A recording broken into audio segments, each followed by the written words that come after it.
every studio great has a right hand, or I should maybe say in this case, left hand, because Kareem was George's right hand, and Erik Zobler was George's left hand.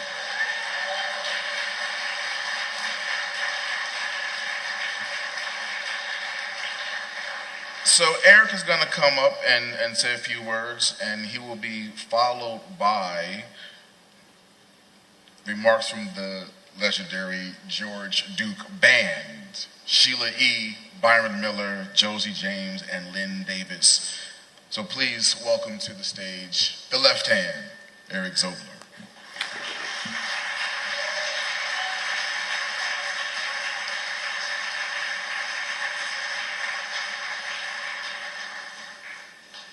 Hello, everybody. That's me, the left hand. Sometimes the right hand, too. Corinne would fight with me. I always let her win, as I should have. But thank you, Malcolm, for that nice introduction. I am the lucky guy who got chosen by Mr. Duke to sit in that chair for 35 years next to him. I was blessed by that, and it changed my life. And I want to talk just a little bit about some of the other things besides him being a musician, part of who he was, because we all know he was an amazing, great musician. But before I do that, I want to give a shout out to a couple of other engineers who sat in my chair before I got here, and that was Dave Rideau and Tommy Vicari.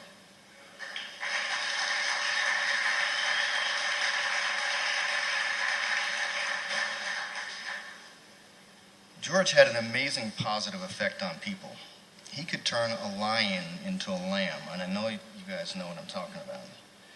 There was multiple times when we were expecting a hurricane or somebody who had a reputation as being difficult to work with. As soon as they would walk in the door, he was able to diffuse that person, and they would become a lamb. He made every single opportunity, every single encounter with these people and all of us a positive experience, no matter who he was dealing with. And that's because if they already knew who he was, they already had huge respect for him. But if they didn't know who he was, and that happens sometimes, if people not really know who he was, as soon as he sit down in front of an instrument, any instrument, doesn't matter which one, you played 4 bars, you're sold. You could only recognize you were in the company of greatness. A lot of people, a lot of creative people suffer from writer's block. And George may have had it, but I never saw it. He seemed to have a creative spigot that he could just turn on at will.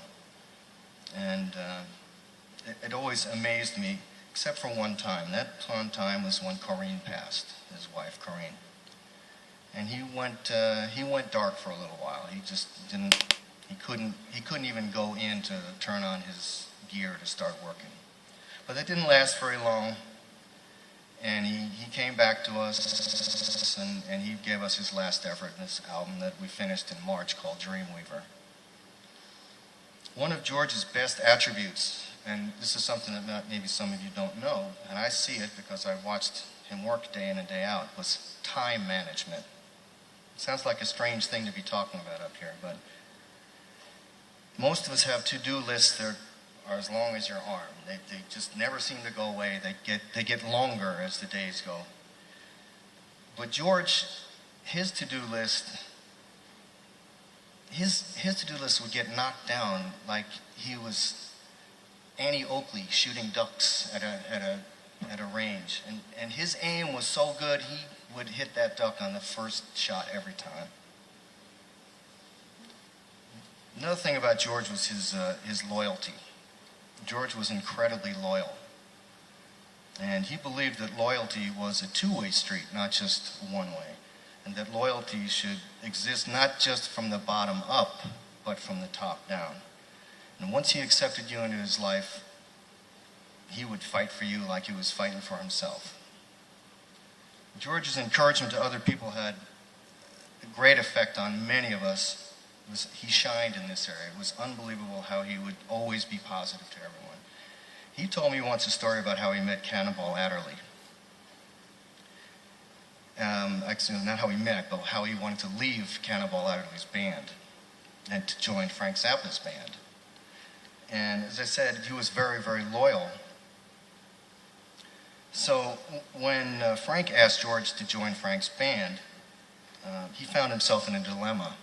So he went to Cannonball and he said, I want to join Frank Zappa's band. You know, he knew it was going to be a good career move for him. So Cannonball looked at him and he said, George, if you don't take that gig, you're fired. So George took that lesson from Cannonball and he applied it to his life. And he always encouraged those around him to better themselves. And if a good opportunity arose, he would always tell them to take it, even if that meant hardship for him. George also was a big movie nut. Every weekend he would go to see 1, 2, 3 movies every weekend. He lived right up the street from Mann's, so it was just a little hop and a skip. But in addition to that, he was also a closet science fiction nerd. In the 70s, when George was in the Cobb and Duke band, he used to have fun with a little musical number that he called Space Lady. It was kind of like space theater, and he would just make it up. He would improvise it every time.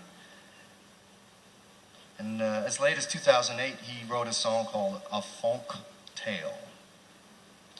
And in that song, and I'm going to quote him for a minute, he said, "Specially trained astronauts set forth on the mothership to seed and colonize unfunky planets." Hope I did it okay, George. Heard it many times. I should know it by heart, and I do. His cell phone was populated with Star Trek sounds. That's how much of a sci-fi nerd he was. And he'd go, wee!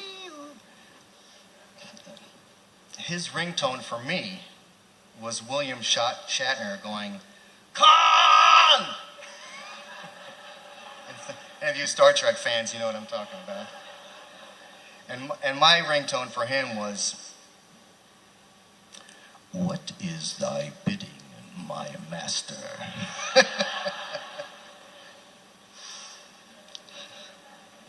That's the truth, too. And you know, we all know George was incredibly secure in his abilities. He exuded confidence without being overbearing. He encouraged and fostered creativity and growth. He was the guy that lit up any room he entered. And George's ascendance to heaven was premature. We didn't expect it. I fully expected another 30 years of Duke brilliance to light up my life, to light up all of our lives. Unfortunately, that light's gone, and I'm sure in heaven, the light is brighter than ever. And St. Peter's Pearly Gate Big Band is funkier than ever. I miss you, George. I love you very much. I miss you, man. Thank you.